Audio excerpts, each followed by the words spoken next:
వస్తున్నారు. లేని అవాకులు చవాకులకు మంత్రముల మీద ఈరోజు ప్రచారాలు చేస్తున్నారు, ప్రత్యక్షంగా పరోక్షంగా. ఈనాడు టెండర్ల గురించి కొన్ని పత్రికలు రాస్తున్నాయి. సింగరేణిలో కొంత కుంభకోణం జరిగింది, బొగ్గంతా మాయమైందని.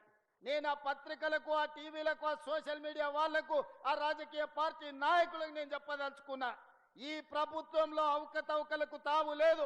అనవసరమైన ప్రచారాన్ని, తప్పుడు ప్రచారాన్ని కల్పించడం ద్వారా అపోహలు కల్పించి మళ్ళీ శుక్రాచార్యుడు, మారీచుడు, సుబాహుడు బలపడడానికి మీరు ప్రత్యక్షంగానో పరోక్షంగానో సహకారం చేస్తున్నారు. మీకు మీడియా పంచాయతీలుంటే తలుపు మూసుకొని కొట్టుకోండి, లేకపోతే ఒకరి మీద ఒకరు బురద జల్లుకోండి. అందులో మమ్మల్ని లాగి ఆంబోతులు కొట్లాడితేనంట లేగదూడల కాళ్ళు ఇరిగినాయంట. ఇద్దరు మీడియా యజమానులు కొట్లాడుకుంటే మీరు కొట్లాడుకోండి, కానీ మా మంత్రులని బదనాం చేసే కార్యక్రమాన్ని మీరు తీసుకోకండి. దయచేసి ప్రత్యక్షంగానో పరోక్షంగానో మీరు రాస్తున్న రాతలు, చూపిస్తున్న చూపులు మారీచుడి సుబావులకు, శుక్రాచార్యునికి సహకారం అందించినట్టుగా ఉంటుంది.